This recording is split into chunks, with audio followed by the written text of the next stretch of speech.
Hey everybody! I guess I could have started without that on.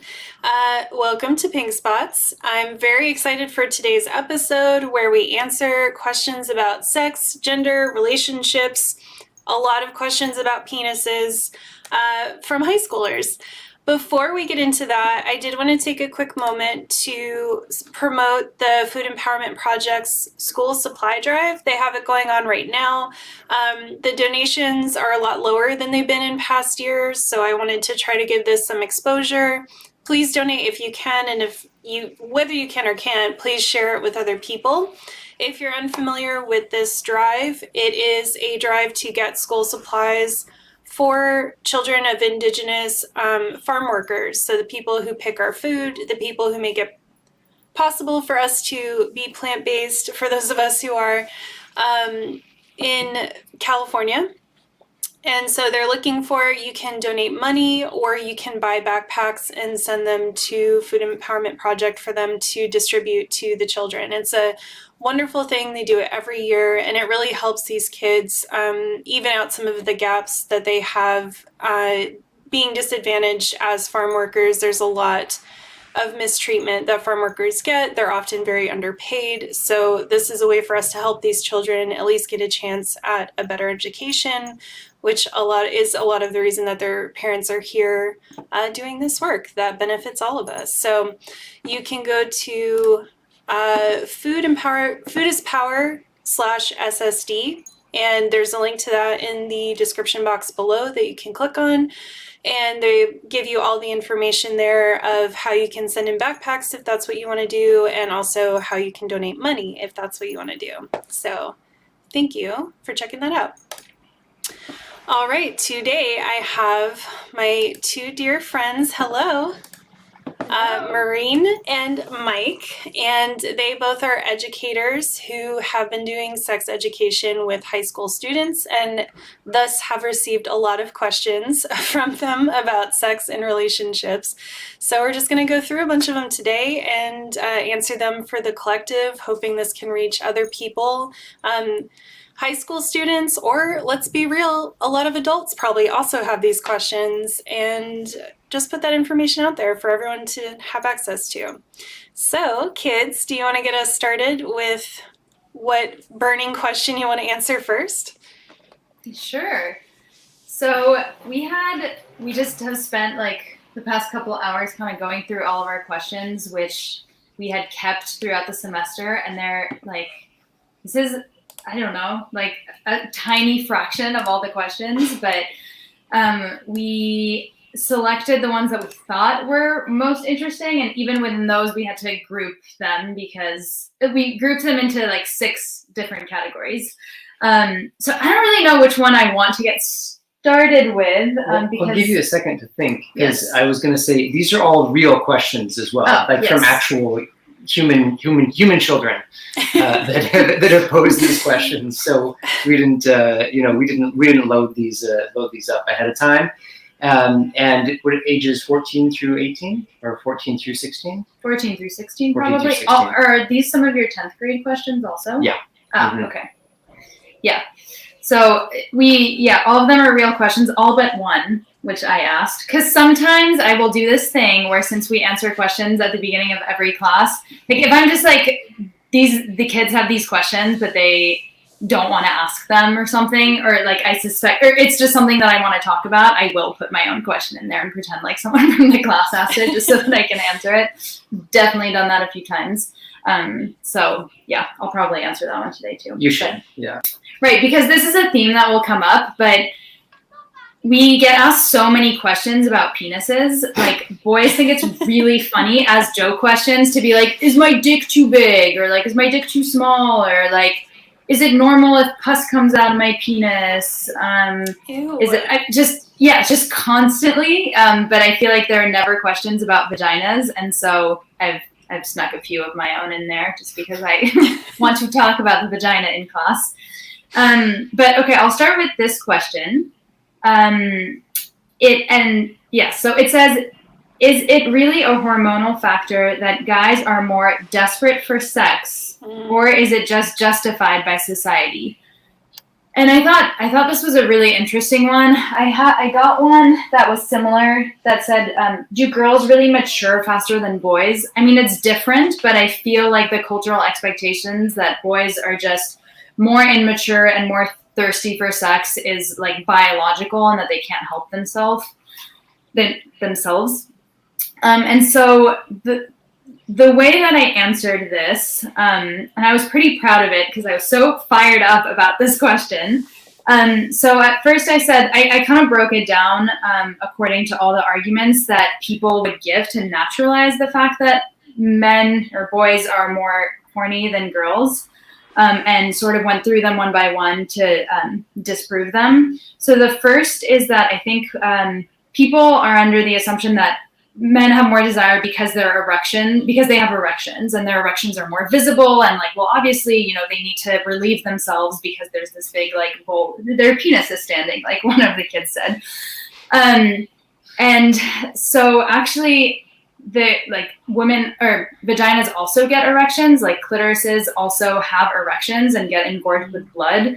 And actually in when we're fetuses, we have for a long time the same parts between our legs, and then eventually as the fetus matures, but it isn't up until month like 5 or 6, or I may be wrong, but it isn't like until a few months until actually that tissue becomes either a clitoris or a penis. And so like I made a joke by saying, like, basically saying like, oh, next time like girls, like want to hit on guys, they can also be like, hey baby, like I have a boner, because like that actually does happen when your clitoris is engorged. So it's wrong to say that like it's just men or it's just people with penises who have erections. The second one is that clitorises actually have a lot more nerve endings than penises. And so if we're really looking for arguments that, penises want pleasure, or men just have sex for pleasure, that's actually like wrong when you look at like the clitoris, which is also really unique in that it's the only organ that is like only designed for pleasure, and has no other function. And I think it's the only organ within men and women, or people with penises, people with vaginas. This conversation is going to be kind of binary, but it's the only organ that is designed solely for pleasure. Like, it has no reproductive function. When you think of like the nose, you're like, well, the nose also just like smells, really, like is there to smell things, but it's also there to breathe, right? Like, it also has a biological function, whereas the clitoris doesn't, and it's really unique in that sense.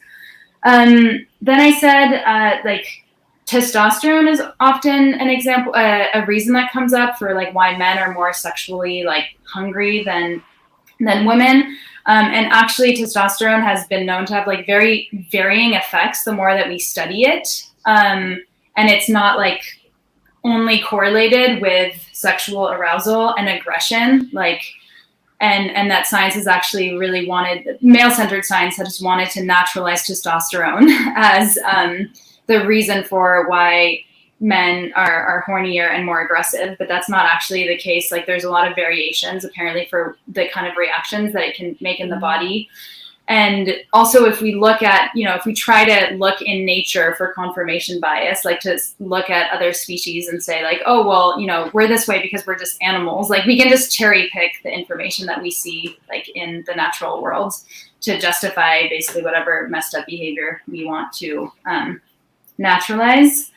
Another argument is that like, well, women have like one egg. Women have one egg a month, whereas men have like sperm, and they just need to like spread their seed all the time.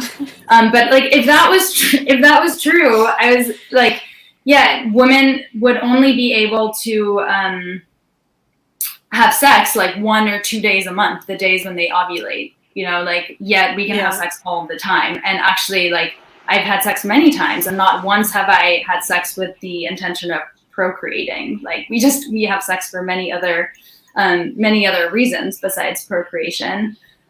This argument that I think really naturalizes rape culture too, like this idea that just men are more ravenous for sex, and they rape because, and it can be used to legitimize rape as like, oh, well, it's just their survival instinct, like they're trying to spread their seed. But I said, like, rape is never actually about reproduction. And I made this joke, like, it's not like there's a rapist that like approaches a woman and wants to rape her, and then she says like, oh, well, I'm actually on the pill, and he's like, oh, damn it, like, I guess I'll come back next time or something. Like, it's never with the intent purpose of procreating, so it's like absurd to naturalize it that way. And then kind of going along the same vein of, well, you can find examples in nature of whatever you want to naturalize for humans.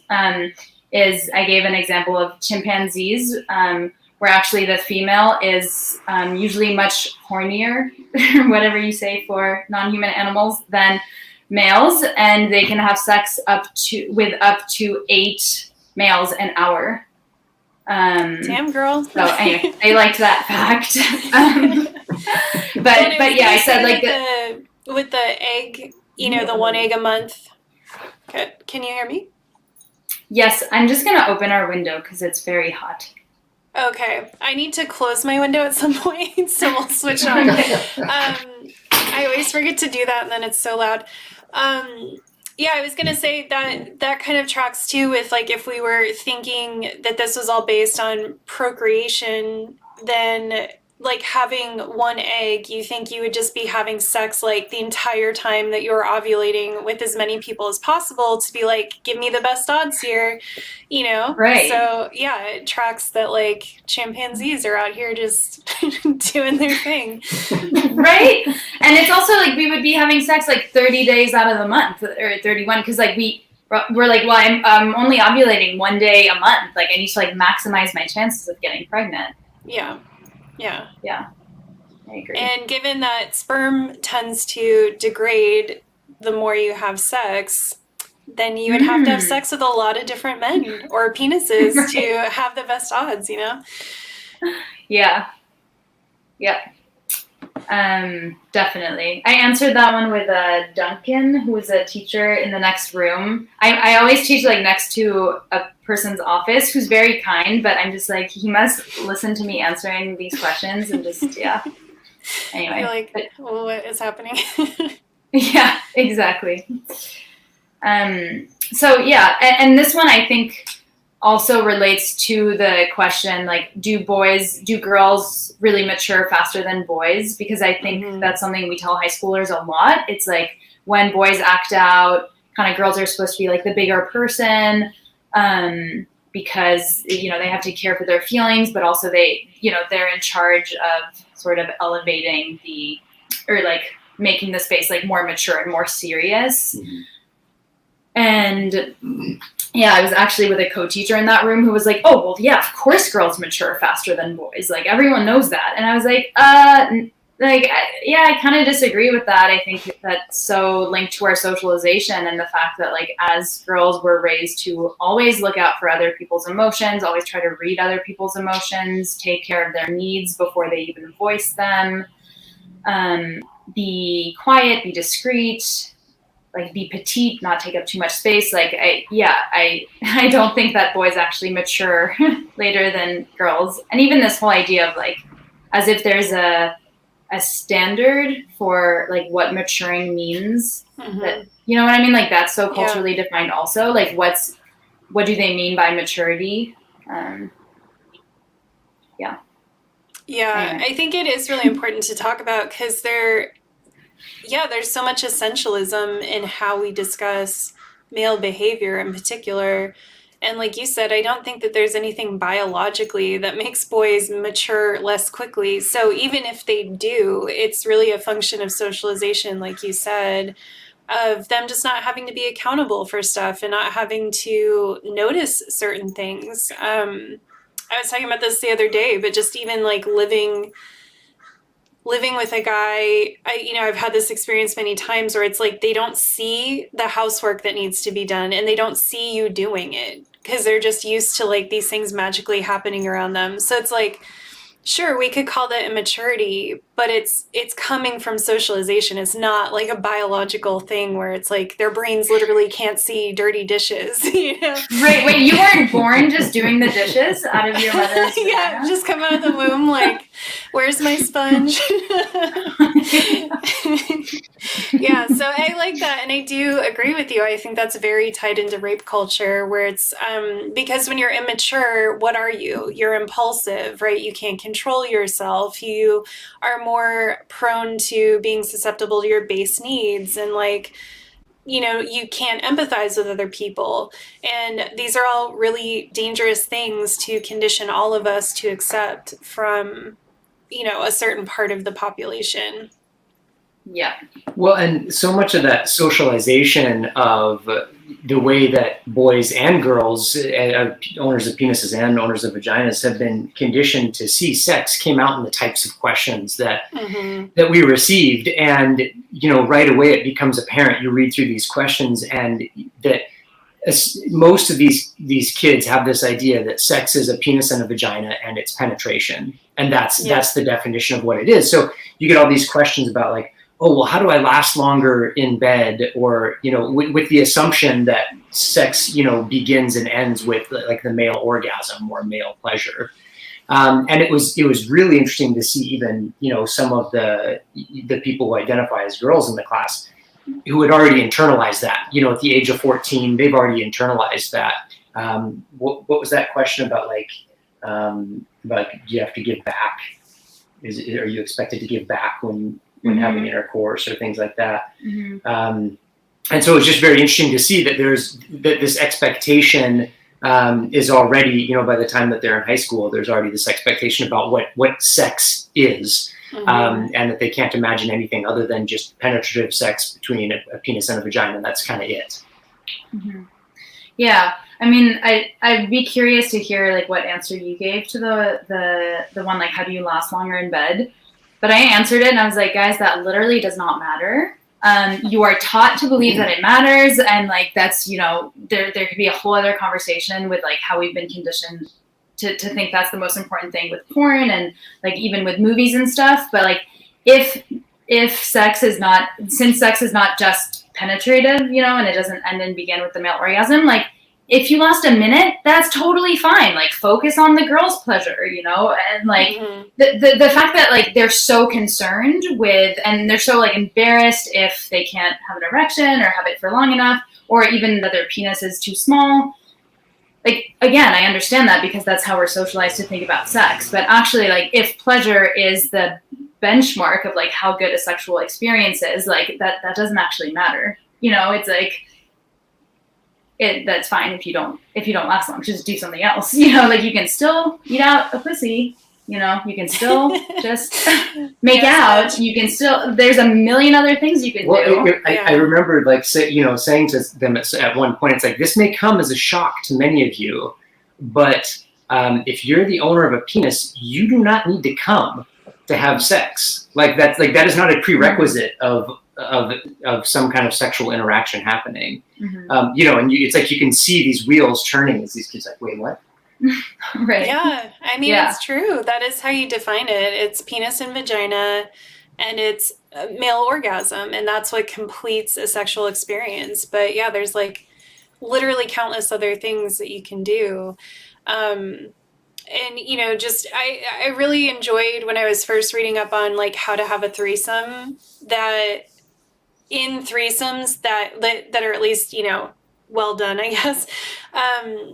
There's they tell you like there's it kind of happens that way. Like there's no set ending, and there's these phases of people doing different things to each other and taking breaks, and like, you know, there will be making out, and then there's penetrative sex maybe, and there's all these different unfoldings of how people are engaging with each other that I think is really cool and just not expected when we think about sex in this very rigid sort of way.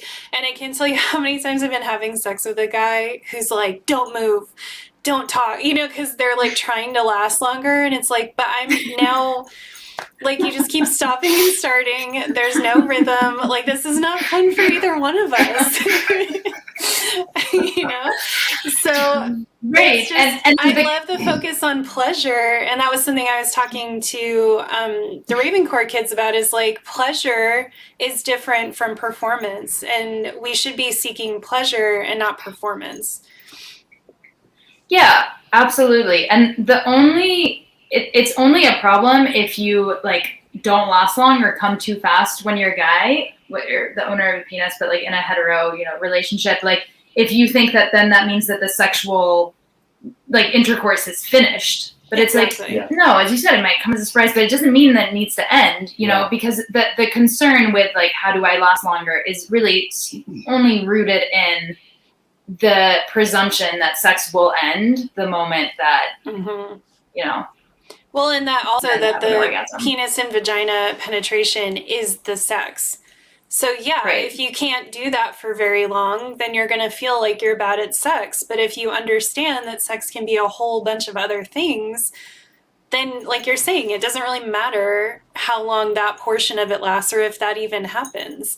I think it's interesting to talk about, question, I guess, have you ever brought up sex toys in any of these conversations? Because you find often that cishet dudes are very intimidated by things like dildos and vibrators and toys that could also help with something like that, like not lasting long enough. You could bring a toy into the mix and now suddenly you're having a really great time.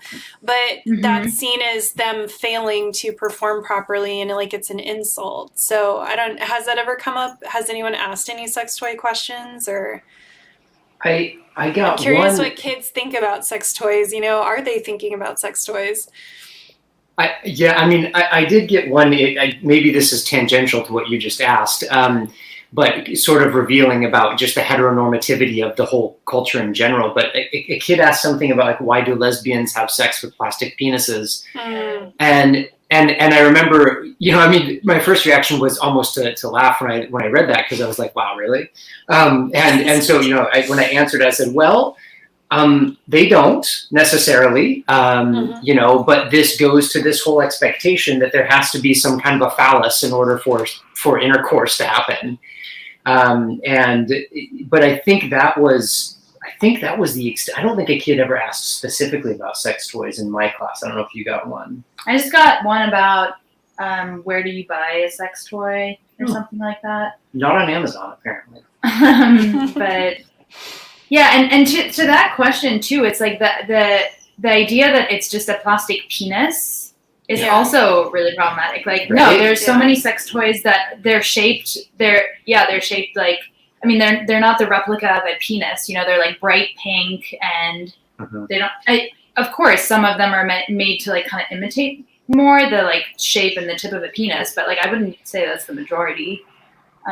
Well, and I mean, to even just to jump off from that, I mean, I had a conversation with some very hetero men recently, and like their knowledge of like how to acquire sex toys, or like even like how to go into a sex shop and ask questions, like they were just like they were scared, and then like once I started talking about it really openly, it was like then they were asking me, like they were just peppering me with questions, and I was like, how can you be around the age of 40 or so, and you're like scared to ask these questions? So I think it's no wonder teenagers are afraid to talk about it. I mean, there are cis het adult men who are just mortified at this idea of discussing sex toys openly with other people. Yeah.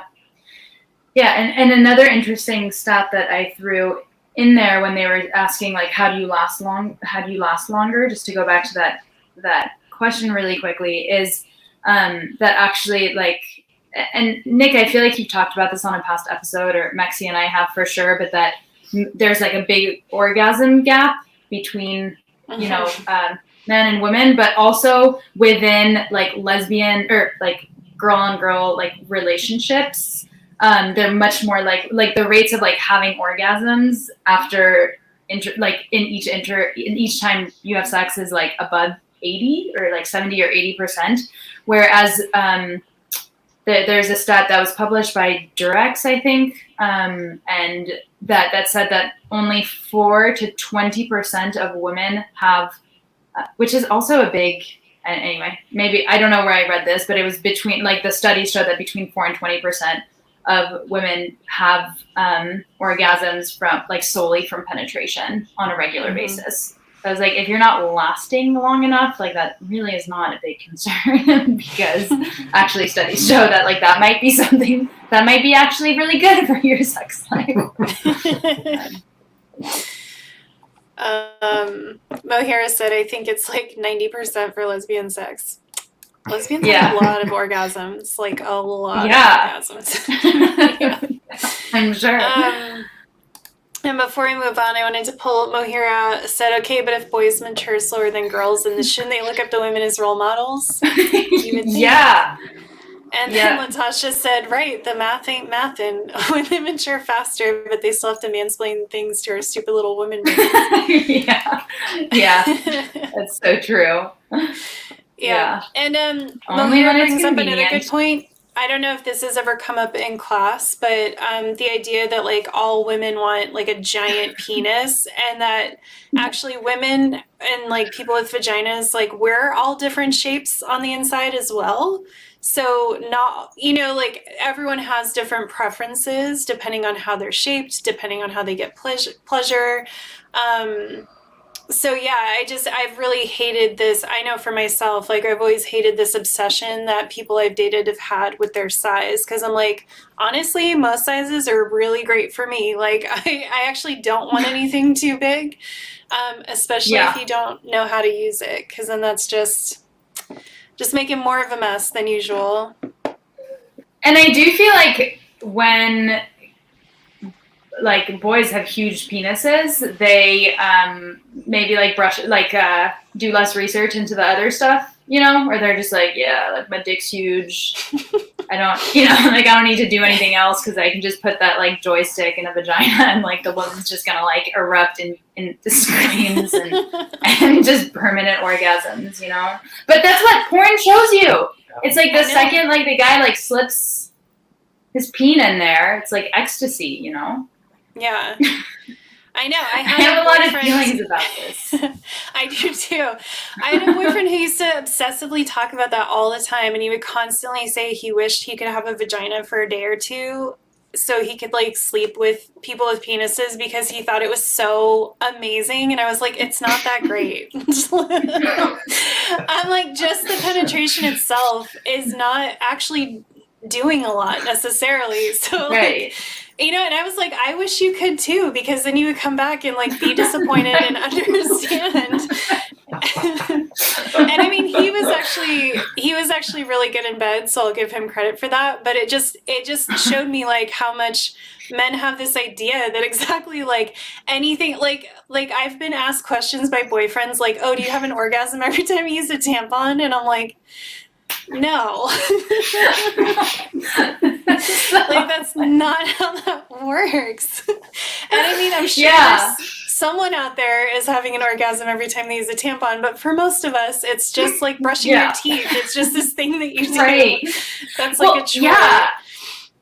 And I feel like I was also sold the lie that like, you know, like having a penis and a vagina was just like ecstasy right away. And I remember I got my period like on the late side. I was 16. And I just remember being shocked by like how completely not sexual it feels to like just put something up your vagina, you know, like for me at least. Just because, I mean, that's a good, I feel like the way that like heterosex is presented, it's kind of a legitimate inquiry for men to have. Like, oh, do you have an orgasm every time you put in a tampon, you know? Because like, we're lied to, you know? We are lied to. Well, you know, those tampons can pop that precious hymen, so something must be happening. Right. Yeah. Has that come up? I didn't get to read through, because I wonder, that was something that I kind of experienced is I bled a little bit my first time, but not much. And I remember my boyfriend being kind of like, So have the kids ever asked about that, like bleeding during your first time or the hymen or anything around, you know, virginity and all of that? Do you want to take this one? Sure. Yeah. Yeah, I feel like you had. I mean, we'll go tandem here because we had a wealth of questions about this. The timing one you want? Well, just about virginity in general. I mean, this kind of like mythical, very odd, socially constructed, you know, like bizarre expectations built around this concept of virginity. And so a lot of the kids, again, it comes down to a language thing. You look at a lot of the phrase "lose it" or "give it up." Is used a lot, and I think that's really telling. Most of those are coming from vagina owners. Those questions, you know, as opposed to the penis owners, and a lot of times too. Again, there's sort of this unspoken expectation that means penetrative sex. You know, that it's like, you know, virginity means this very particular type of sex act. So we had a lot of questions about that. And a lot of that was just about like unpacking what kids mean by that, you know, because you could ask a room of 15 teenagers, what does it mean to be a virgin, and get 15 different answers. But you wouldn't though. They would probably. Or you could not. No, but the answers would be the same, don't you think? They would be like, oh, well, what it means to be a virgin if you're a penis owner is that you haven't like stuck it into a vagina. Right. And if you're a vagina owner, it's that you haven't had it stuck inside of you. Yeah, but you get really confused looks when you're like, well, are you a virgin? If you've done oral, are you a virgin? Or if you've done anal, are you a virgin? Right. Yeah, so it's like, you know, there's some like nuance depending on the kid. But I think there's God's also like so loophole? much this. Yeah. You mean what? yes, God's loophole. Yeah. But I Well- think also like religion is huge in constructing that myth of virginity. Yeah. Yes. For like, you know, the control of female sexuality and but I do think that there's, even though I wouldn't say our school population is particularly religious, but there is that constant fear of like, am I going to regret it when I decide? How do I know that it's the right time so that I don't regret it? That was Yeah. another question. Yeah, that one came out a lot. Well, and that was one, I mean, just on that religion note, because I had a very particular religious upbringing, very conservative evangelical Christian, going to hell for masturbation type upbringing. And so, you know, for me, a lot of these, I can hear it in a lot of these kids' voices through those questions, a lot of shame around sex. And I think that was another thing that just struck me, is that a lot of kids just carry so much shame and guilt around sex, and it comes out in the fears that you see in their questioning, about regret, for example. But even about the timing, like how do I know when I'm ready to have sex? I mean, that question, I mean, I think I got that at least 6 or 7 times. Yeah. And it's a really hard one to answer, because it's like, how do you know anything in this really fucked up like society where we've been socialized to? Because I think there definitely is a portion of kids who feel like a lot of guilt around, you know, potentially being sexual or not knowing when the right time is. But I think there's also a huge amount of pressure to have sex and like to send nudes, for example, to like have a big ass and like, yeah, like, oh my God, we got the question too of like, which is more important, boobs or butt? You know, let's do a popular vote to the class or something. Yeah. Like, I feel like that's a question that came up a lot. But so it's like when you answer a question, how are you ready to have sex? I mean, to Mike's point, like so much, it's about unpacking that question much more than about giving like a straight answer. And that's what the question box ended up really being. It's like, okay, well, what do we mean by virginity? Or what do we mean by like, how we know when we're ready to have sex, and like what kind of messages have we received, and like what does that mean? And well, it often started with interrogating, let's ask what we're asking when we ask this question, or let's ask what assumptions that we're making by asking this question, like why are we using the term give it up or give it away or lose? You know, let's talk about that a little bit. Yeah, and I'd imagine for the guy's end, it's about getting, right? It's about acquiring or winning. You know, there's a lot of verbs that go along with that, like where they're not so much losing something, but they're achieving something. And on the girl's side, it's about losing something. And I know I talked about this on a previous stream, but I really need to shut my window. There's the farmer's market is happening, so like all of these people are. Anyway, do you want to go shut it? Yeah, I'll say this and then I'll go shut it. But even though I wasn't raised religious, I really deeply internalized these ideas about purity culture and about how, you know, the first time and the first person was like extremely special. And so I stayed in a relationship that was really abusive in a lot of ways because I felt that I had like that we were each other's first, and that had to mean something, and that meant that like we had to make it work, you know, because I loved the idea of being able to say, oh, I've only slept with one person my whole life. And that kept me in a situation that wasn't healthy for a really long time. And this is someone who is raised essentially atheist, you know? So it just shows you how much this purity culture and these Puritan values have seeped into the broader culture, that you can even be raised atheist and still yet deeply embody this idea that there's something like really special about being clean and about being pure and about like having a low number. I know I was obsessed with my number for a long time of how many people I'd slept with and thought that that meant something, you know, like every time I added a person to my tally, I was like, just like, man, losing value out here. just really racking them up.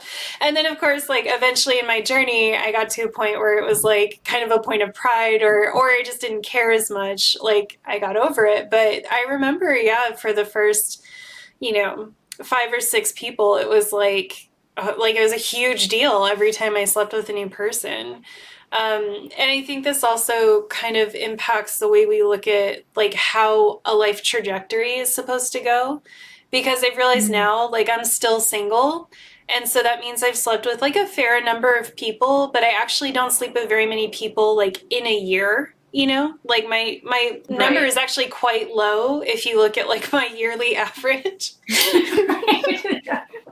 It's like we're getting statistical. Yeah. But it's because like I just haven't found someone to like settle down with in some kind of monogamous long-term way. Like I have had monogamous long-term relationships, but I haven't found like my forever person or whatever. And you just kind of realize that that's built in as well. Like that's part of the shame that people feel if they're not married by a certain age, or they break up with someone in their 30s, right? Although that causes a lot of people to have like a crisis. And this is part of how we're conditioned to like settle down with one person and just try to make it work, because otherwise we're somehow damaged and failing. And it was just so illuminating to me in my 30s to be like, I'm old and I'm not married. You know what I mean? Like it makes sense that I would just have a higher number than I thought I would have in my life. And it just kind of deconstructed that for me and made me see that like this is part of trying to shame women and scare women into settling down with people and being, like pure and just being like, it's all about your biological clock and just all of these things. And just as I got older, I'm like, it's very natural to just sleep with different people.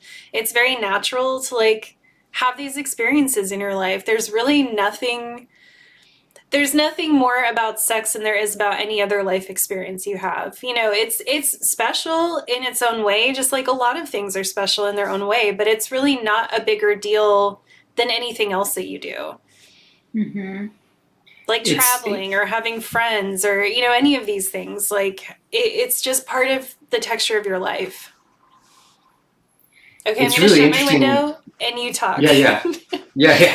Well, I was going to seize on one of those comments you made about purity culture and the way that the way that those certain values just are kind of baked into everything around us.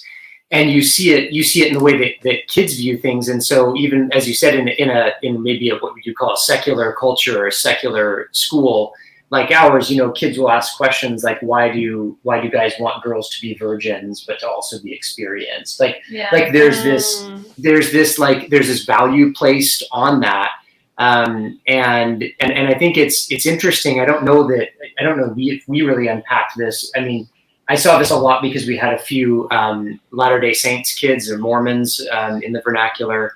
And I was like, right away, I could tell when one of them was asking a question, because I was like, yes, these are my people. They're coming from the same fucked up kind of religious background.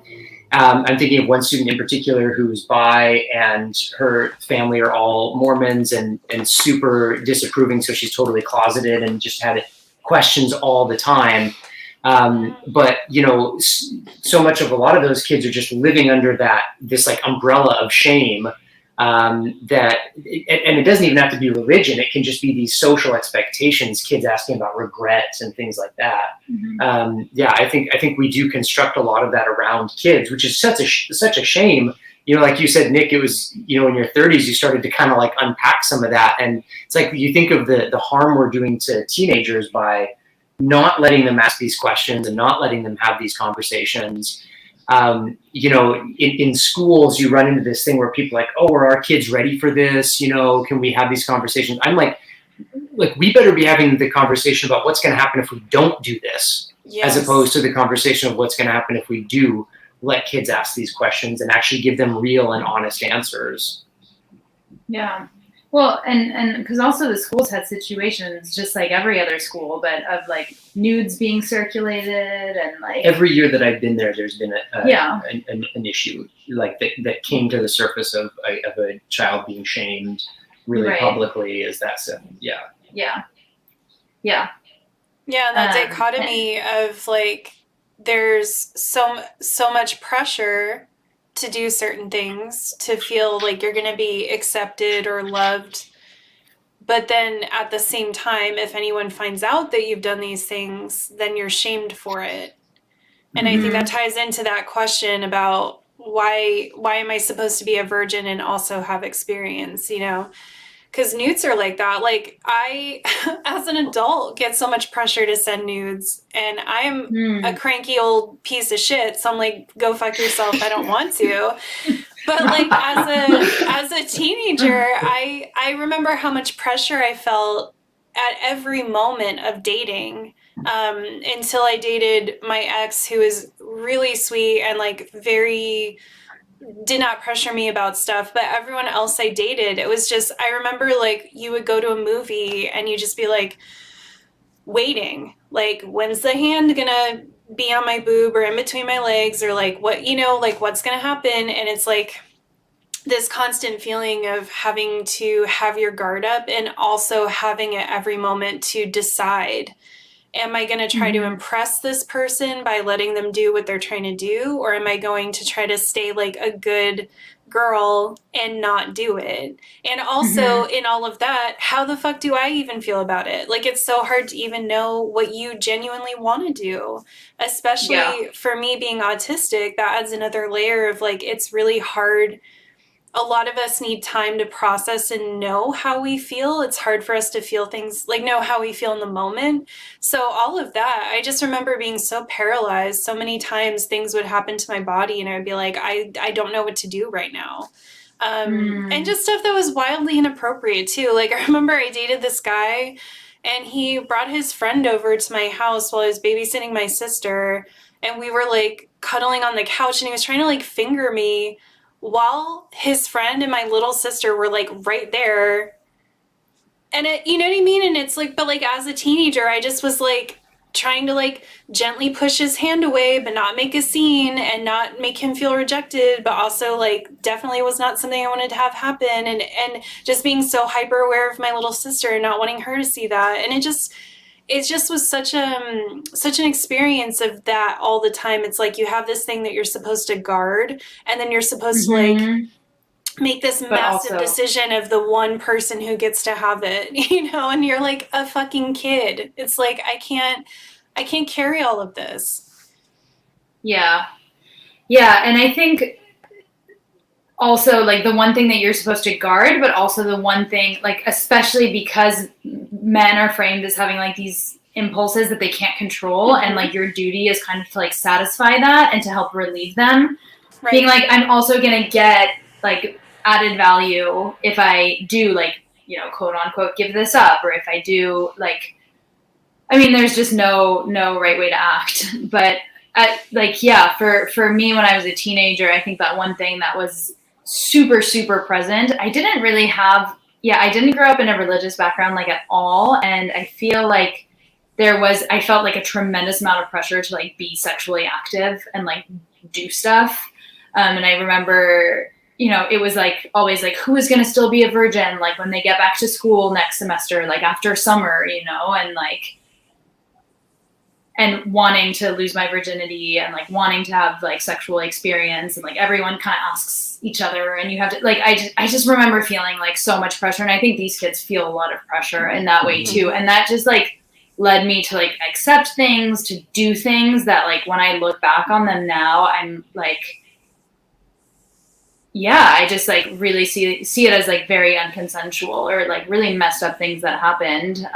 But at the same time, I think at the time I got like a lot of validation and didn't see it as fucked up, because I was like, you know, this person is, you know, this man is older, or this man is like good looking and he's horny, and he's, you know, I'm like doing the right thing. I'm doing like the kind thing and also the like valuable thing of like providing that service for him. and then never dissociating that from, like, never being able to check in and be like, wait, but like, did I enjoy that? Like, that wasn't even relevant. Like, I feel like I was like, yeah, that was like super fun. And then I look back on that and I'm like, was it though? That was like terrible. Like, that wasn't fun. Yeah. You know? Yeah. Absolutely. Yeah. Yeah. So, I mean, it just does make it really tricky, that question, like, when do you know when you're ready to have sex? It's like, when do you know anything? When when you receive, like, that many messages? Well, then, Yeah.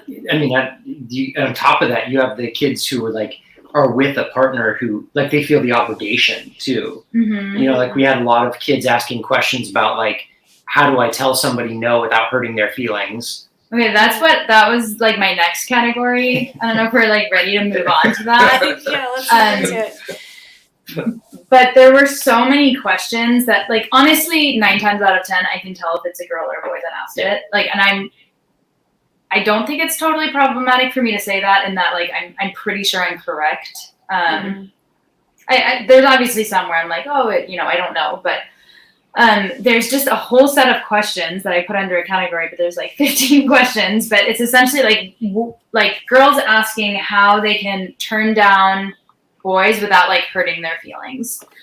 So, the questions are, is it not nice to fake an orgasm? I was like, that is their concern, that it, like, wouldn't be kind of them, how do you break up without being mean? How do you reject someone without being rude? How can you make it clear that you don't give consent without being rude or awkward? Mm-hmm. How do you become friends with a guy without him getting the wrong impression? Is it normal for women to feel like they owe their dates sexually for kindness? If your partner really wants to have sex or get head, but you don't, what should you answer?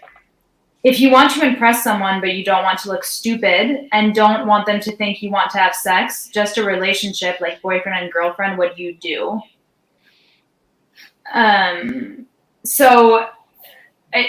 All those questions just, to me, fall under the umbrella of, like, women being socialized with this expectation that they need to always be pleasant.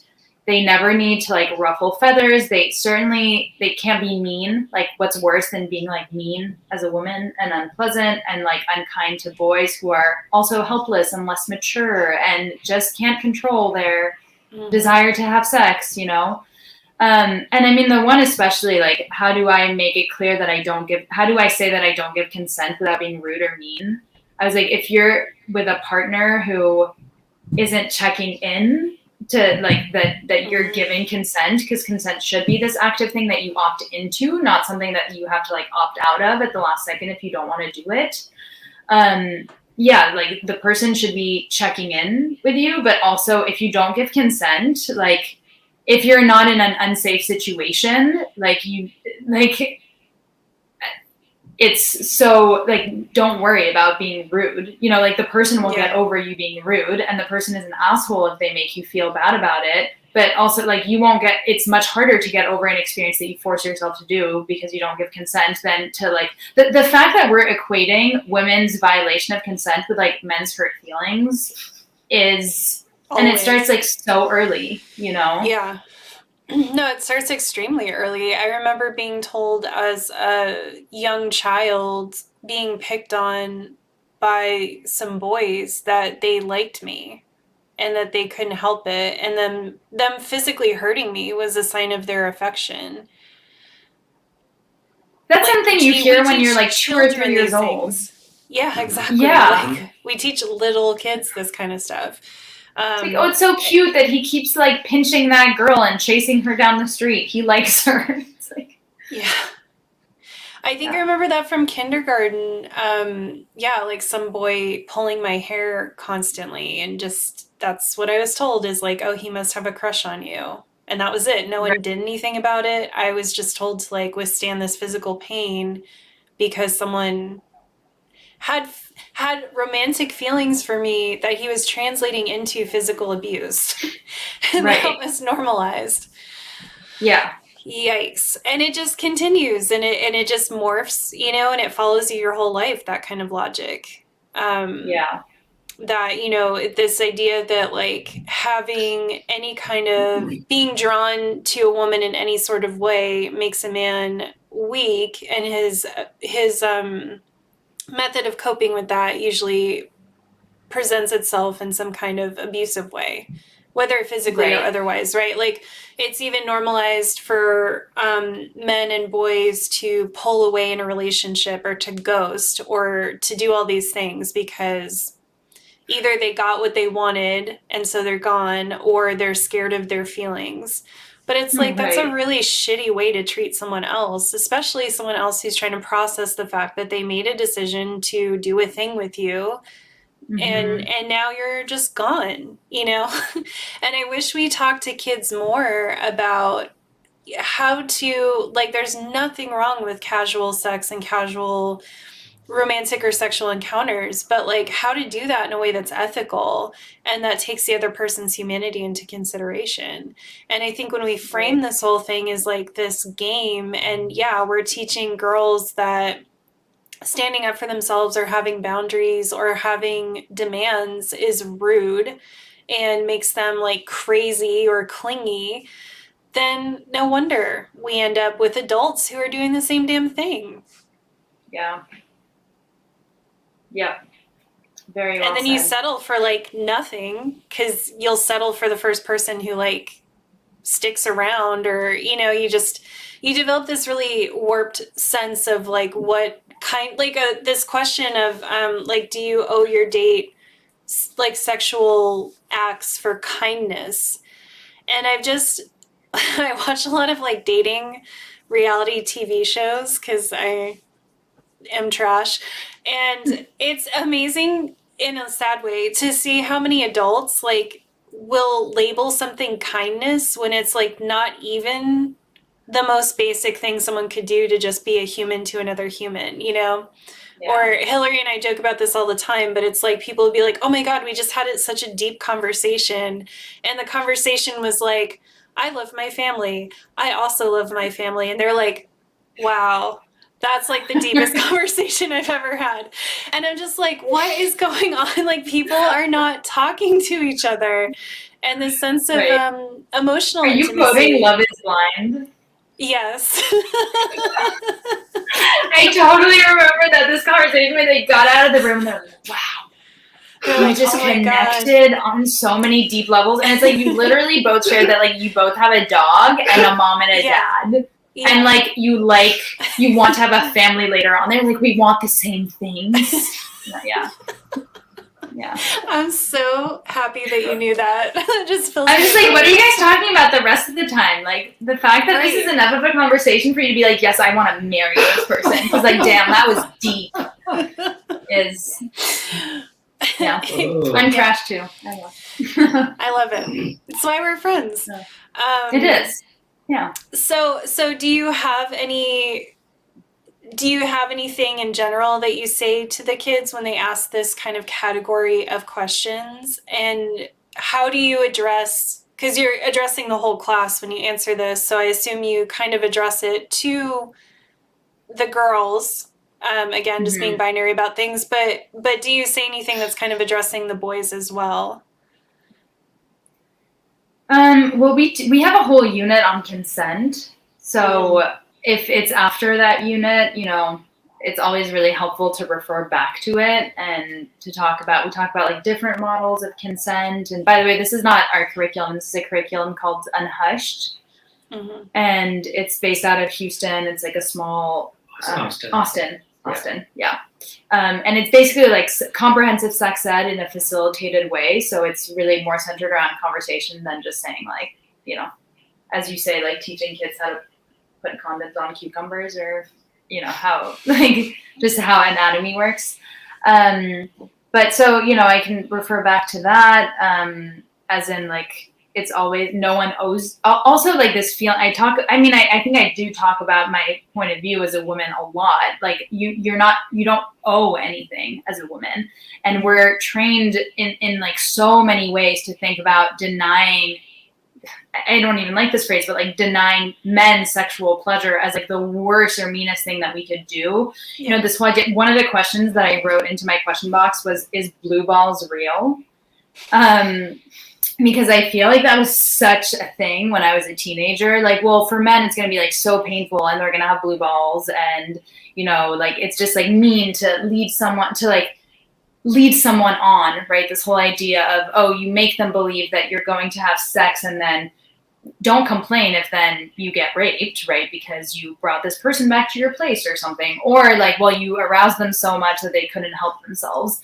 And I just really stress over and over again that like blue balls are not a thing, that they are not, that like it's such bullshit that men like can't control their like impulsiveness because they have this like physically absolutely like tortuous experience of having an erection, and that there's, I don't know. I feel like I'm not doing the best job of like answering the question right now, but I think I like a combination of like all those factors that I talked about. I just like stress over and over again. And I think it's helpful for at least like young women to realize that like the culturally sanctioned response when you, or unfortunately like the expected cultural response you're going to get when you put down boundaries and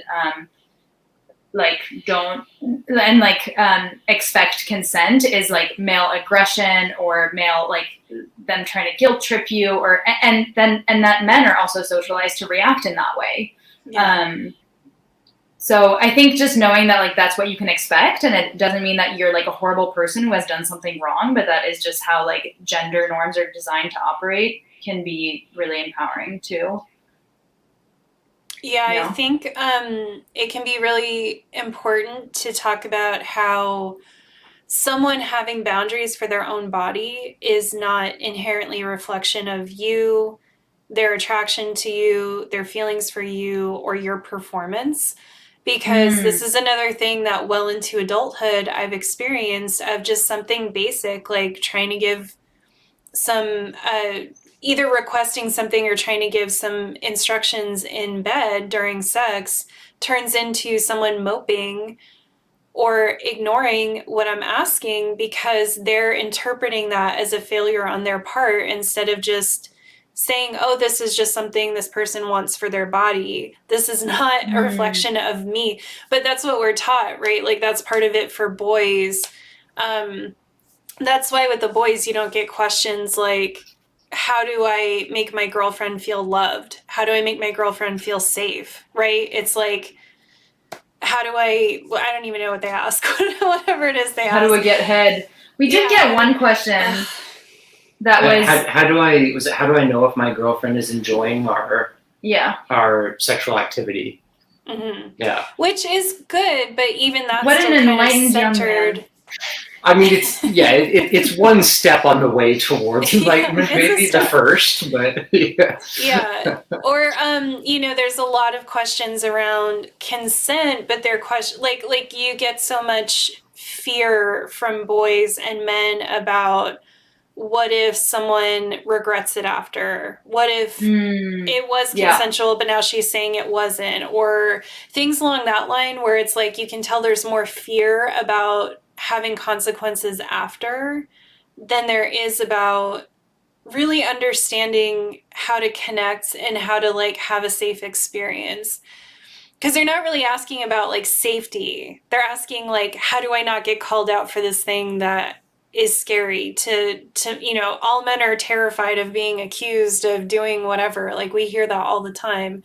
Anyway, it like has followed me, and I'm sure a lot of other people throughout my life, that this idea, and women do this too, and that's why I think it's important for everyone does this, or can do this to a certain degree, but we just interpret boundaries as rejection, but they're not. Boundaries are just communication, and they can be actually an invitation to deeper connection and deeper pleasure and deeper intimacy if they can be respected.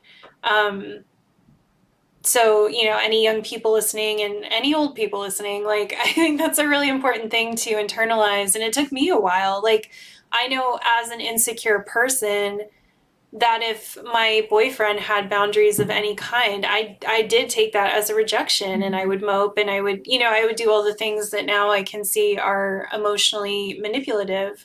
And we've talked about like consent for boys too, and like helping boys to understand their own desires, their own boundaries, things they like and things they don't like, and being able to safely communicate that to their female partners, because that doesn't always happen. There's guys who don't like certain things, but if they try to assert that boundary, the woman flips out because she thinks she's being rejected, instead of being like, oh, good, I want to make you feel safe too, and I want us to have an environment here where we both can have these boundaries. Yeah. I think that, and it's, what you're saying about consent, it's interesting what lessons kids have internalized, because, when you're working in a school, you start to see what the kids do with all these terms that adults throw around. So, a lot of these kids have heard now the term consent for a long time, but they've internalized consent probably because of the way it's been presented by adults as like a contractual thing, as opposed to as a conversation. And I love what you just said, Nick, about it's like consent is like opening the door to a deeper connection. It's not signing a contract to get an agreement to do something to someone. It's engaging in this conversation. One of the things I love about the curriculum that we're using, another plug for the Unhushed Sex Ed curriculum, is they talk about different models of consent that, and they give a bunch of different analogies that you can use for better understanding it, to get kids out of this mindset of this sort of contractualized agreement, between two people, and turning it into a part of a really, loving, intimate relationship. And it's interesting to see that a lot of the kids, with the questions they ask, they almost separate sex and relationships, or sex and intimacy, completely. So it's always, that gives them this sort of perception of what consent is. And I think there's just so much freedom in them looking at consent. The kids kind of sense that there's a freedom in looking at it as like, oh, okay, yeah, this isn't a contractual agreement. Like, this is a conversation, and I can change my mind, and I can be okay with something today and not with it tomorrow, and that it evolves. Yeah, absolutely. I mean, I've had that experience as an adult. I was like, I like to call it my mild sexual assault a couple years ago. And I knew that this guy was not going to be safe because he kept joking about having me sign a contract that, like, we worked together. So we were at a conference together, and I ended up bringing him a coffee one day to his hotel room, and he's like, oh, should I have you sign a contract that you like are consenting to be in my hotel room and that everything's consensual?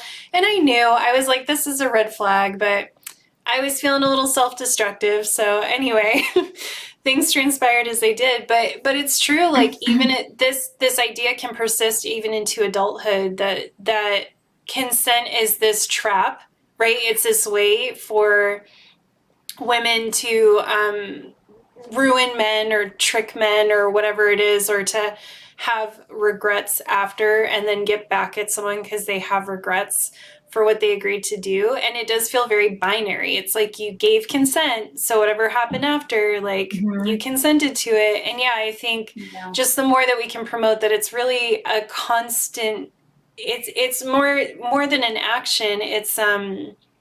It's part of the environment, right? Like, it's an element in the environment that's this constant dynamic thing that should be present in everything that you're doing, whether explicitly or not. And that's something I've tried to start talking to the kids about, is that consent isn't as clear cut as we make it out to be.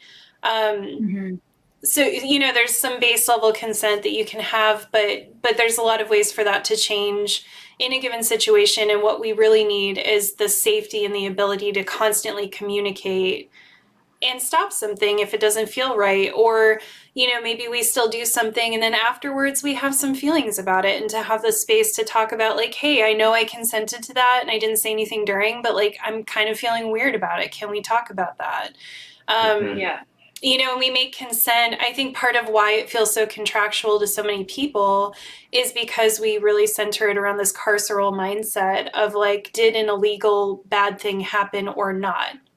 Right. Did a Right. thing happen where someone's life can be ruined, or is someone overreacting? And that's kind of how we filter these things, instead of saying, okay, someone had feelings, let's talk about those feelings, and not really worry about anything else, and just make it very safe for people to process during and after an encounter.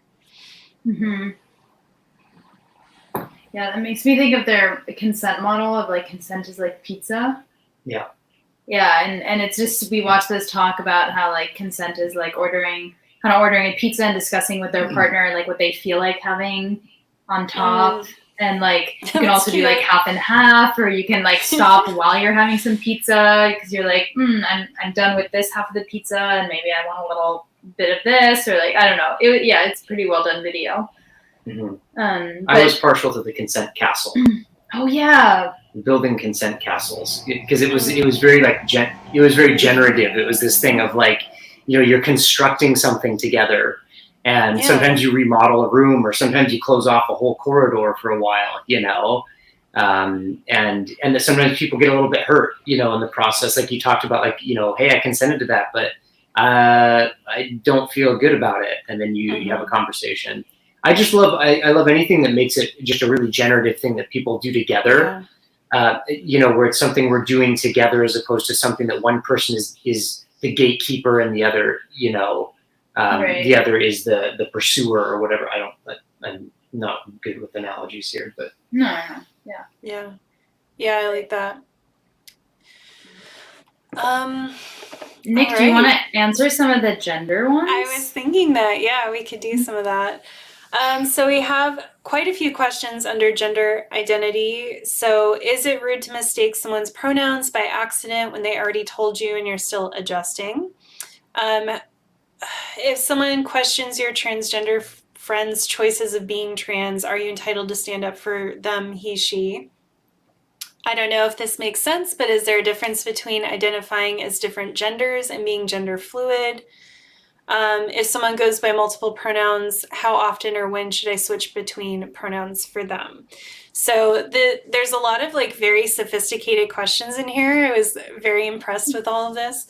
But I want to start. So I think people's pronouns are, and this is what I was kind of talking to the Ravencore kids about, in terms of, I just did a presentation where one of the things we explored, it was titled queerness kind of broadly. But the angle I took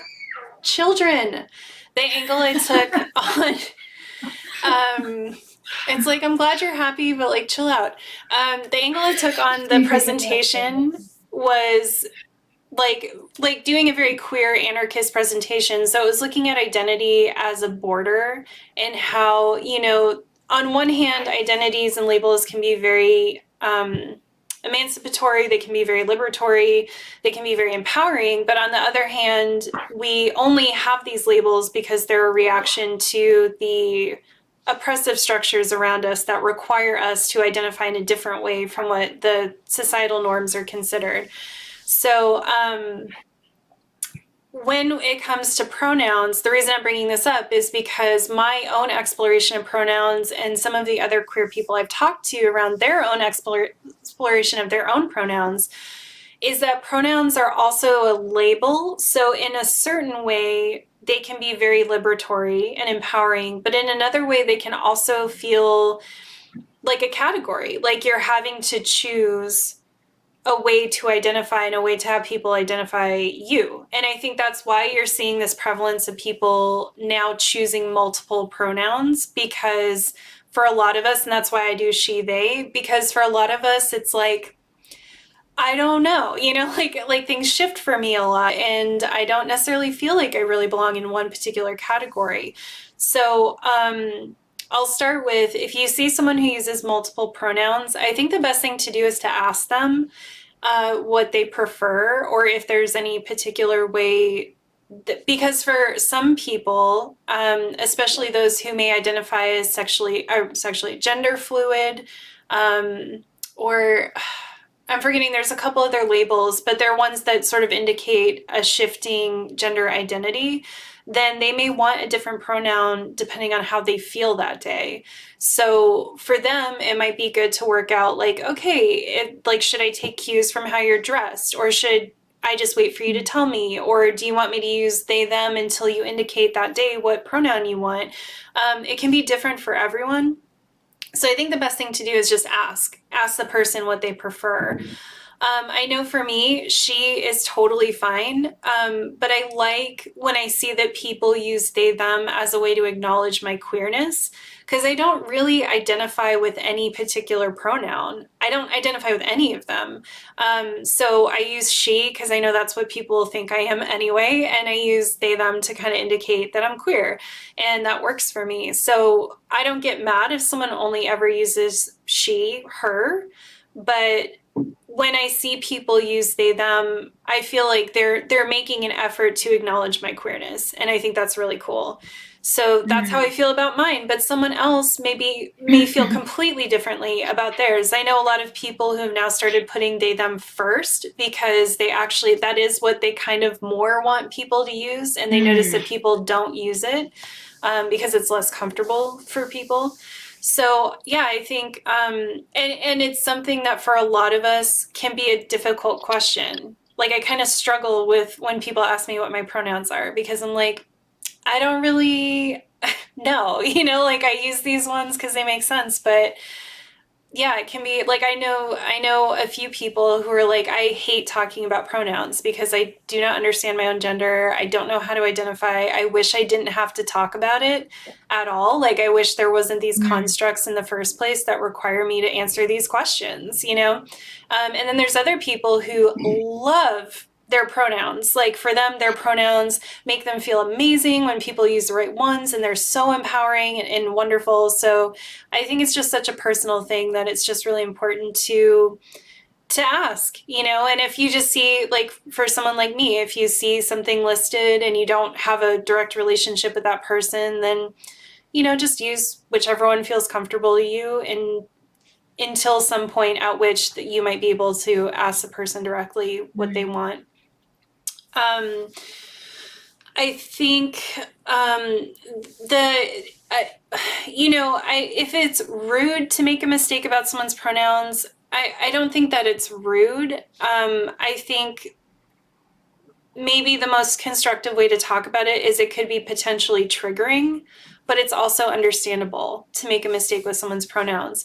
I am queer as fuck, and I fuck up people's pronouns all the time because I'm also neurodivergent and chronically ill, and I have a bad memory, and there's a million reasons why you might struggle with someone's pronouns that have nothing to do with you being a bigot or a bad person, right? The best you can do is to acknowledge it and correct it and move on, but just acknowledge it. Don't like grovel. Don't make a huge deal out of it. Just be like, oh, right. I'm so sorry. Exactly. Yeah. Just correct yourself. Be like, oh, him or they or whatever the situation is. And then just move on, and just do your best, But yeah, I think we've done ourselves as a community a lot of disservice in so many ways of the way we talk about things in the mainstream. And I think one of the mistakes that we've made as a community is saying that it's not hard to use people's pronouns, because it is actually hard. What we forget with that is that before we had this awareness of different gender identities, pronouns were not something you had to actively think about. And now they are. And now what we're being trained to do is to not take our visual cues to be able to categorize a person, right? And I don't think for people maybe who don't struggle with different cognitive issues that I don't know that people understand like how taxing that actually is for a lot of us. A lot of us rely on things like being able to quickly categorize, like, oh, that's a woman, that's a man, like I know what pronouns to use and I don't have to actively think about it. Whereas now it's like, I have to memorize everyone's pronouns and I can't use visual cues to do that, right? Like I can't, if someone uses they, them, I can't say, oh, that person's dressed femininely, so it must be she, her. So you lose the ability to have these cues that help prompt you of what the right response is. And when you struggle with cognitive function, like executive function and different things, that makes engaging in these situations really difficult. And I think we need to be able to be honest about that, because not being honest about it is really ableist, frankly. And it also creates this unnecessary tension between communities where you're being categorized as a bad person for making a mistake, or just having trouble with your cognitive abilities to do something. And yeah, sure, there's a lot of bigots out there that do it on purpose. That's legitimate, right? And that is something to be upset about, and that is very rude. But for someone who's making an honest mistake, I just think the narrative that it's so easy to use the right pronouns, even saying it's so easy to use they, them, it's not. It's not the way we've been trained to talk. But it doesn't mean that it's wrong. It means that we need, grammar is a tool of the oppressor. And so I actually love they, them, because I feel like it's a way to queer grammar. It is grammatically correct in a queer context, right? It's queer grammar. And so it is grammatically correct, but it's a new way of speaking for a lot of us. And you have to learn that, just like learning any other new language or new construct. So I think we all need to make more space to recognize how complicated something like pronouns can be in many different ways, and make the room to be able to talk about that and work on that together as, the queer community, but also just in community with everyone else. That's what I have to say. I love that. Yeah, I love everything that you said. And I also find it really distressing when I get the sense from adults and from kids that the way to not, the most important thing in life to be is not rude, and to get the language right and to not ever mess up, or if you can just say the right thing. We talk about this so much, and dismantling white supremacy and sexism, also patriarchy also, but this idea that if you have the right language, then automatically you're an ally, or you've performed in the right way. So you're untouchable. And it's no, that question, it's not about, is it rude? I understand that they've been taught to think about it that way, that the worst thing in the world is to be rude. But really, I think what that person would want to know and would want you to acknowledge is that you see them, you want to see them for who they are, and you believe whatever gender identity they have, and that it might, yes, you might make a mistake of at the beginning every once in a while, but it doesn't mean that, I don't know, you can still communicate to them that you really do see them and you want to see them for who they are, and it isn't just about performing the correct pronoun, because quite frankly, you can use the right pronoun but still be really transphobic, or still, or I think, and I think this fear of being rude sometimes keeps people from inquiring further, or from actually understanding what does it mean to have a gender that is different than the sex you were assigned at birth, and Mm-hmm.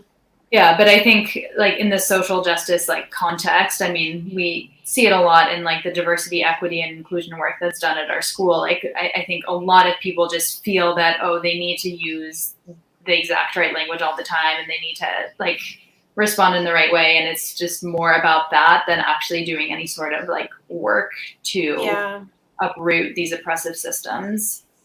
Yeah, and that vibe is what keeps trans people, non-binary people, gender non-conforming people as an oddity and not a person, right? Because you just think, I have to say the right thing, dance around that person. And you were saying, you're not engaging meaningfully with their identity. You're not actually engaging meaningfully with them as a full human being. You're just trying to say the right thing to not be canceled, or to not feel like a bad person, and then you're just disengaging from that person and not building a connection. And it's all about you. And to some extent, it's this purity culture in a different way. It's not about sex, but it is about just being a good person, right? And to be seen as one of the ones who's like really trying or who's really woke or whatever. But yeah, I agree. I think that a lot of like the substance, the potential like connection that could be made between people is like lost sometimes in this context where people think that, and I like what you said about like the person being an odd, like becoming an oddity. If you're just like, oh, right, well, this person uses they, them pronoun. Okay, so like I'm gonna try to minimize my engagement with them if I think that pronoun is difficult. And then I'm also just gonna maybe like rehearse the 3 or 4 things I need to say to them with like they, them pronouns. And then if I fuck up, I'm gonna make it all about like my mistake and how, how that makes me seem, or, and then I might even go see my colleagues and be like, oh, I made like this horrible mistake, but like not actually not bother learning anything about what they, them means, and like all the context that you were giving to, I love what you said about like, it's a way of like queering grammar. Like people get so upset when they think it's not grammatically correct. When like, what the fuck does that even mean? Like, grammar is a construct. Like it's a very obviously constructed thing that like humans came up with. So. Yes, I love attacking grammar. It's like my favorite fucking thing. Anyone who's a grammar snob, I'm just like, I'm coming for you, because I just feel like it's such an oppressive structure. And so I as much as I can say, sure, using they, them pronouns, even for myself sometimes, is like a little tricky because it's not. In a lot of respects, it's not natural or inherent to how we speak. I fucking love it because it's challenging this idea of there being one gold standard for language, because almost every language on the planet, is structured in a way to continually oppress people, right? There's a lot of, like in English, there's a lot of the way that the language is structured is built to inherently be like capitalist and imperialist and ableist and all, very binary and all these other things. So I think, anytime we can push back on that and create a new norm that shows that actually grammar should be a loose and very fluid thing that just allows us to communicate with each other, but doesn't have really these like rigid set rules. Because grammar was created it was another way to distinguish class and race. It was another way to say, oh, who's had this education and who knows the rules and can follow them. So anytime we can disrupt that, I think that's really powerful. I think like that can help too, if you can see they, them pronouns as this act of resistance and as this active way of disrupting this oppressive structure, this like institutionalization of things like cis sexism, then maybe that can help you, get through the awkwardness that you might feel using them. And I also think what you're saying too, towards like really engaging meaningfully with someone about what their pronouns mean to them, just from a neuroscience, like neuroscience of learning perspective, that can help you form kind of hooks to be able to remember someone's pronouns more easily, because now you have more context and you have more of a foundation. And when you see them or when you talk about them and pull them up in your mind, you're going to have this background of why their pronouns are that way. So it's not just rote memorization, but you actually have some like conceptual understanding for why they choose that. And it's just that's such a good point. Yeah, it's just such a good practice anyway. It's cool to learn about other people. And I think that's another way that minoritized groups are dehumanized, is to think that we're all a monolith. Like every person who uses they, them pronouns is doing it for the same reason or has the same gender identity.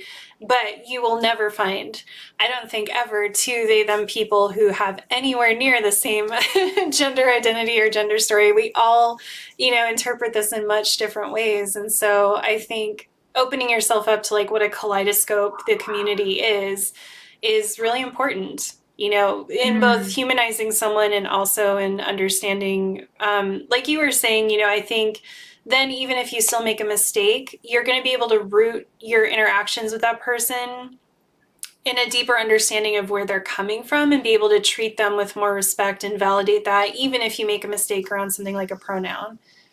Yeah, absolutely. I did want to quickly say the difference between identifying as different genders and being gender fluid. I would feel like I'd want to ask more questions about that, but I do think that it's, for kids, it's probably really empowering to know that there's like an endless list of gender identities out there and that you can change them at any time. Because yeah, like gender fluid, again, for people who identify as gender fluid, it can mean a lot of different things to different people. So I think just looking into what labels are out there, how people tend to define them, and then experimenting with them for yourself can be really helpful. Like I know for me, I went from non-binary to genderqueer to now I think I might be agender. And that's been like a whole journey, you know? So I think getting away from the idea, as much, like, I think that's why a lot of people like gender fluid, because you're not quite committing to a particular gender identity. You're saying like, it changes, it's fluid, it changes. I think, yeah, the more that we can understand that for a lot of people, sexuality and gender are probably going to change over time. The way we talk about it will change over time, and pronouns might change over time. A lot of this stuff is in flux. And again, it's because most of it is us trying to define ourselves against a norm that we didn't agree to. So instead of being able to just be humans doing human things, we have to like label the stuff that we do and feel. And so that will likely be in flux for a very long time, and that is normal. And that, if you get shit from other people for that, that's about them, and that's about them upholding the status quo. That's not about you not knowing yourself or being wrong about your identity. You're just figuring it out.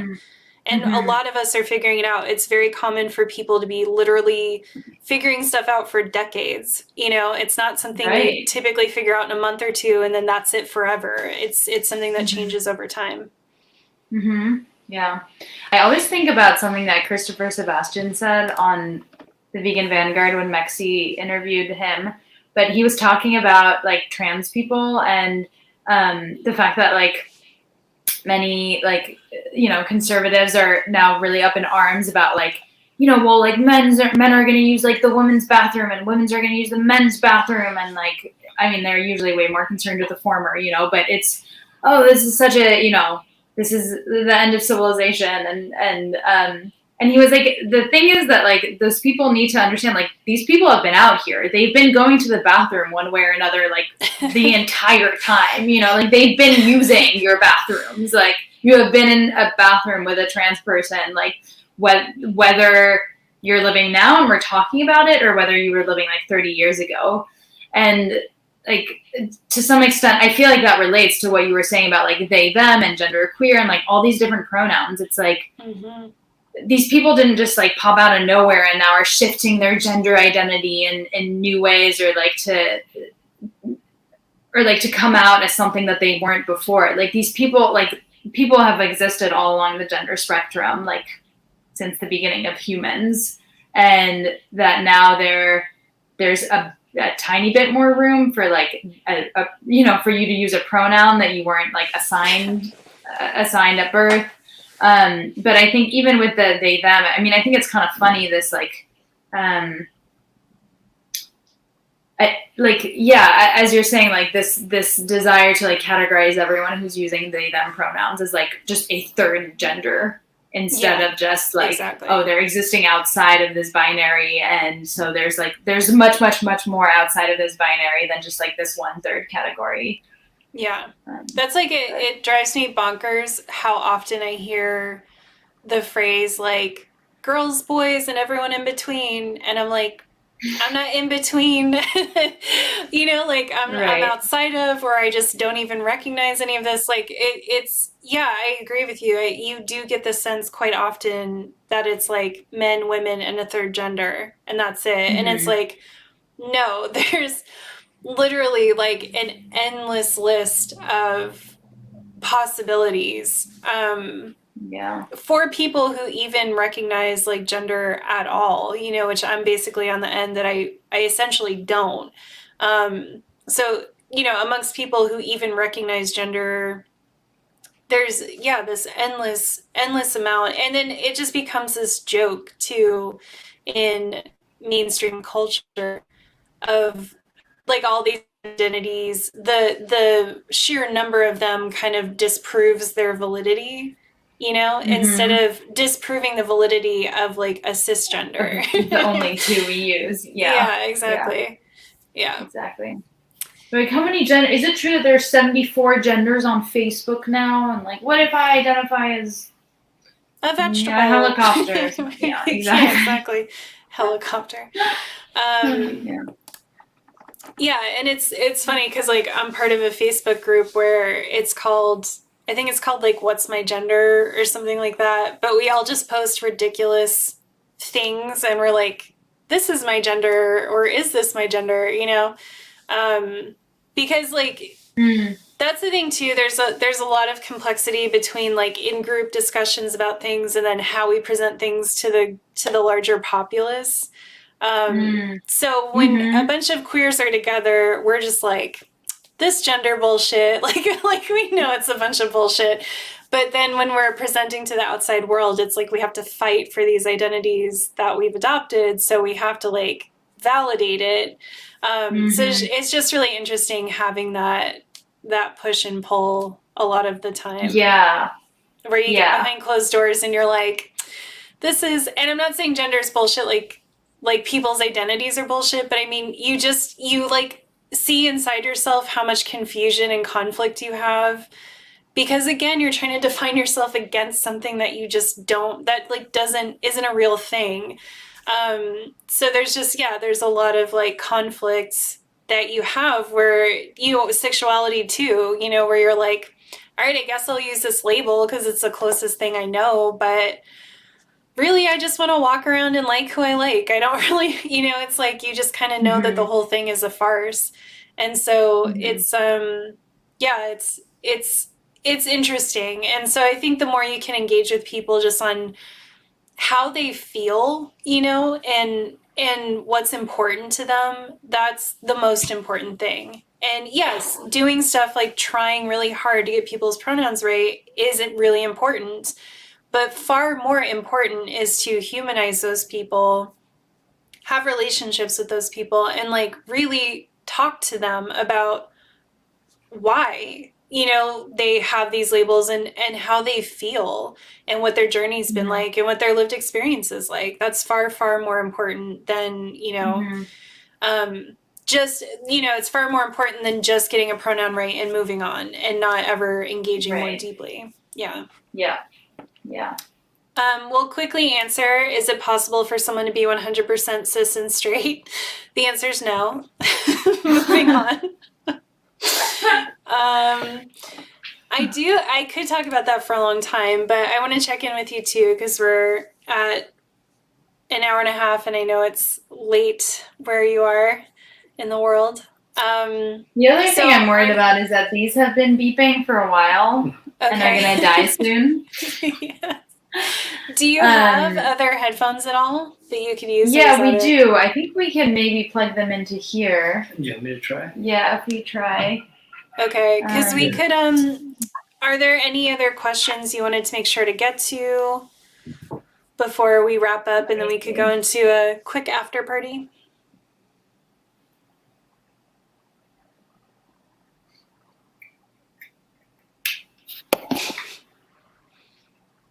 Hello? Hello? Can you hear me? Yeah. Oh, wait. No, it's still in here. It's still in there. I'm going to disconnect. Let's see. Hello? Hello? Oh, that works. Or is it coming out of there? I think it's coming out of there because I hear an echo. We're like, you may have to change it in your settings, the cam mic setting. Usually it doesn't like auto shift. On StreamYard, there's a little gear that says cam mic. On StreamYard. Oh. Yeah, like on the browser. It usually doesn't auto change like where the sound's coming out of. Bye, Mohira, if you're still here.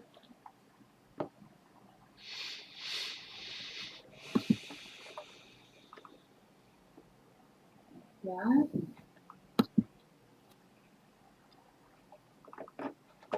Hello? Hello? Can you hear me? Yes. Yay! All right. Okay. Okay. So, You yeah, just sit before very close. before we head into a little after party, were there any other questions you wanted to make sure to hit today before we? I think Sign off. we went through the ones that I wanted to answer, and I'd be happy to like wrap up and go into the after party for just a little bit, and Sure. because it is quite late here. Yeah, we'll just read a few comments and then I'll let you two go. Sure. Okay, so before we end, I forgot to plug this at the beginning because I'm not professional. But you two have a workshop coming up. So for any facilitators, educators, etc. in the audience, do you want to tell everyone a little bit about the workshop and when it's going to be and where to get more information? Sure. So the workshop is going to be on July 5th, 6th, and 7th, and it's 90 minutes a day in the afternoon, so 4:30 to 6 p.m. French time. And it's not exactly related to, I mean, it's not the same as what we discussed today. It's not specific to sex ed, but it's more specific to just facilitation and how to have dialogues in the classroom and how to guide conversation. How to like respond to comments, connect them, steer them in a way that like makes the conversation progress, but also makes the students build more meaningful relationships with each other.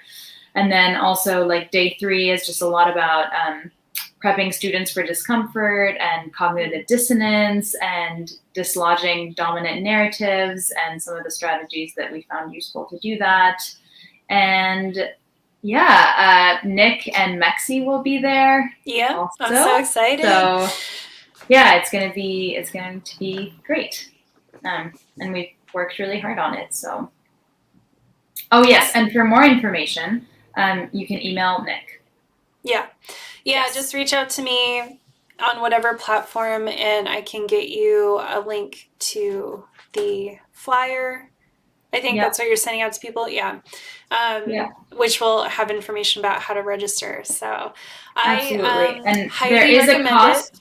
There is a cost to the workshop, but we're like really committed to making it accessible for anyone who wants to join. And so it's on a sliding scale. And if you really want to participate, but you can't pay, that's okay. We just really want to connect with you. Yeah, exactly. Yeah. Mhm. Yeah. Exactly. Oh, I love that. All right. So yeah, again, anyone who's interested in that workshop, send me a message on whatever platform and I will get you connected to that. I want to thank you two so much for being here today. This was amazing, as I knew it would be. And then I'm going to play our little outro video, so you'll have a couple minutes if you want to go to the bathroom or do anything. And we'll be back for the after party. All right. Great. See Thank you so see you in much, 3 Nick. minutes. Thanks, Nick.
welcome to the after party.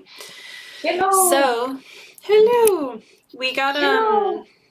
First of all, it was so fun to talk to both of you. Thank you again so much. Children, this is very exciting for mommy, but Maureen, Come forward. Oh, sorry. Yeah. Maureen, Mike, Mexi, and Mexi's fiance and I are all gonna get to see each other very soon, in the beginning of August. So I just keep thinking about how the most amazing it'll exciting be. thing in the world. Can you imagine, everyone, more talking that could ever happen in anyone's lifetime than it will be for all of us to be together, sharing a house together, and just having access to each other's brains for like 4 days.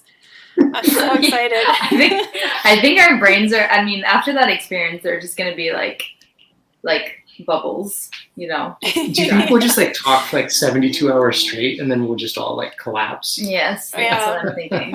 Yeah. Well, that's like how it went with you and I in London. Mhm. Or you and me. I know. It was just like every night we stayed up so late talking. And it was like we just had more to say all the time. We were like, damn it, it's 6 a.m. We need to go to bed. I know. Like, like, Nick, you have to, also because like Nick was like, my sleep is really important to me. I have to go to bed early. But I was like so excited to talk to you the entire time, but also like feeling bad because I was like, it's not like we're staying up until like 1 or 2, and that would be pushing Right. it. It was like 6. Yeah, Like, literally. multiple nights in a row. Whew. Yeah, But it was so fun. it was so fun. No And regret. I'm excited to get to cook for people because I always really like cooking for other people. And just the intimacy of thrilled. that, like cooking for each other and all eating the same meal. I love that. So Yeah. it's very exciting for us. Very exciting. So we had so many amazing comments. Yeah, what were the comments like? First of all, Everett, casually, sexily, sensually, hotly, and fashionably late, per usual. Everett always makes an amazing entrance. Let's see. A lot of people were kind of agreeing with us. Mohira was saying, I hate this idea of men have of a lady in the streets, but a freak in the sheets. Yeah. It's like you can never win. Like you need to be a proper lady around people, but then you need to have the highest sex drive ever in private. Yeah. Yeah, and I've struggled with that in some of my relationships, like where you don't feel like you get to be a human person, right? It's just that you're this one trope or another. Like I've told this story 100 times, but like my boyfriend wanting to have sex while I had bronchitis, and it's just like I am sick. I don't know what this I mean? story. Do I know this story? He literally told me he thought his dick would make me feel better. And he asked me to give him head, and I was like, I have bronchitis. Like, Oh, like man. I'm coughing nonstop. Why would I want your dick in my throat? And he was like, well, maybe it'll make you feel better. And he was being completely sincere. Like he You're actually joking. thought that. Yeah, he had definitely like internalized the men's sticks or magic sticks, thing. Yeah. So it just was very much like, yeah, like I don't get to be like a human person who's sick, you know? Like Yeah. I'm just supposed to be this vessel of like endless sexuality and pleasure, and not be like a person who's wanting just like to give head while you have tired. bronchitis. Right. Oh my god. Yeah, it was a ridiculous relationship for many reasons. Let's see. O'Hara said, also, it's like only women are considered sluts when they've had sex, but a man's never called a slut or a whore, even though he took equal part in the act of sex. Yeah. Oh yeah, that came up all the time. I feel like, like, why is there this double standard? You know, like, why can men have sex and we can't? Or like, why is it taboo for women to masturbate but not for men? That was a big one too. That's a great question for like a kid to be, you know, thinking about. I think that's really cool. Yeah. Yeah. Latasha was saying, yeah, go ahead.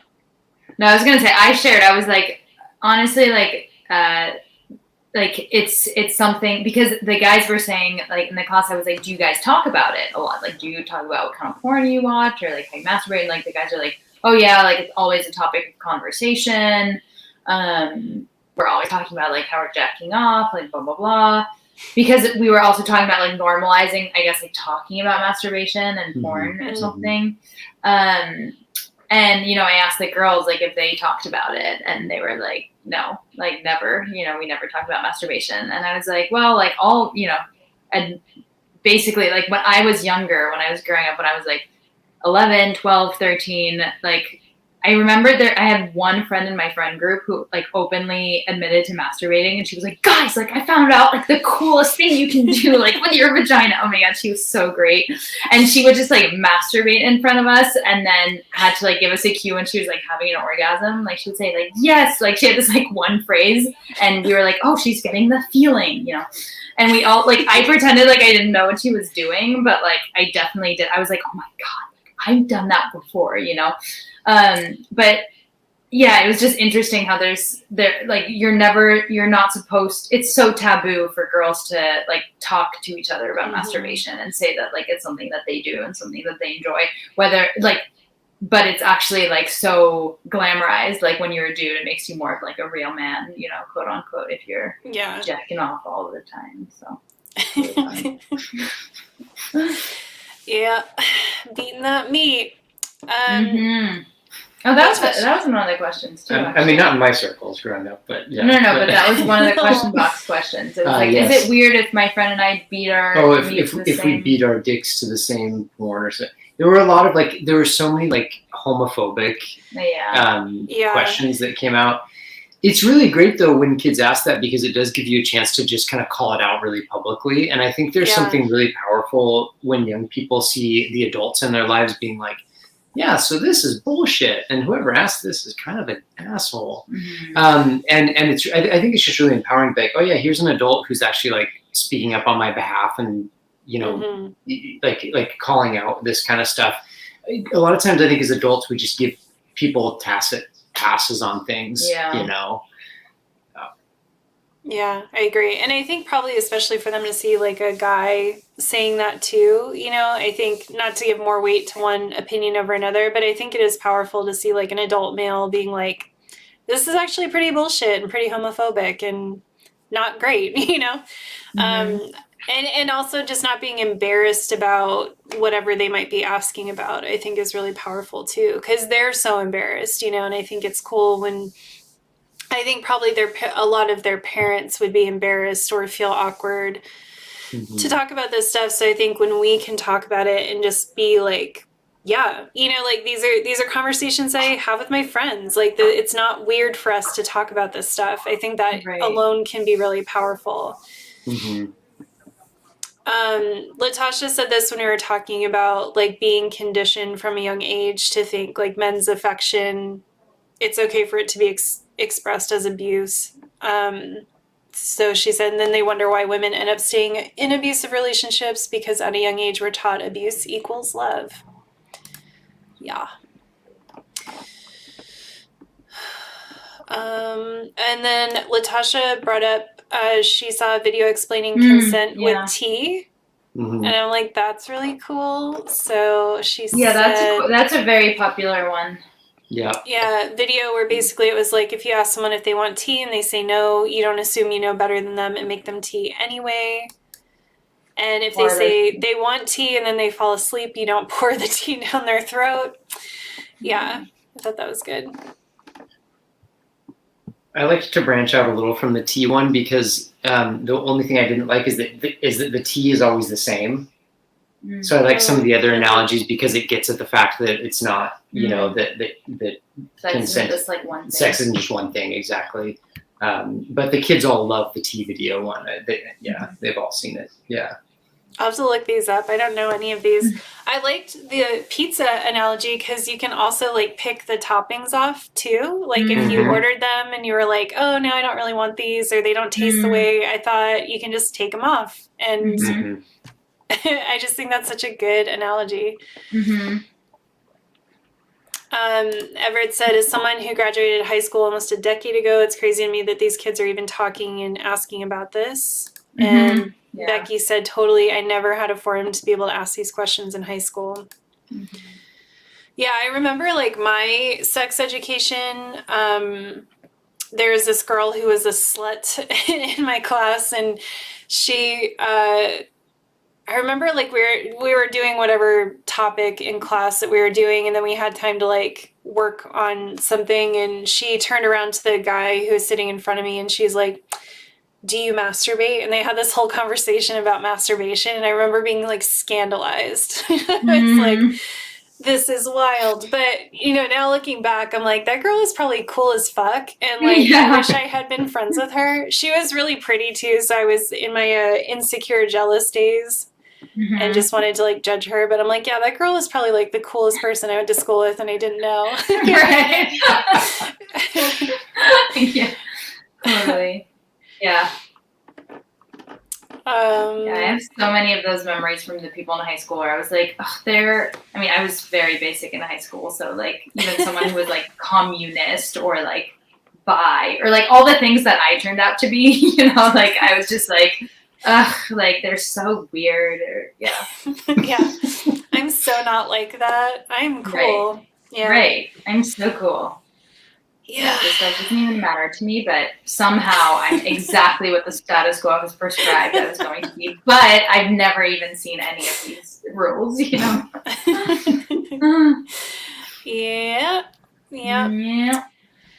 All right, kiddos. Well, I don't want to keep you up too late. I know Marina and I are both on healing journeys, so we're trying to be better about sleep hygiene and bedtimes and stuff. But yeah, I just want to thank you again for coming to hang out. Thank you so much. And I will be seeing you both in the relative near future. Yes. Yes, that's going to be great. Can't wait. Yeah. Do I need to send you an audio file? What? Do I need to send you like an audio file? Because I recorded this on our end. No. Oh. Yeah, because now I don't put it on the podcast. I just have it as a replay here. So I just use the StreamYard replay. Okay, awesome. Yeah. Great. Thank you. All right. Well, I'm going to end the stream. We can say goodbye behind the scenes. Thank you, everyone who came today. I appreciate it. And we'll see you all in 2 weeks.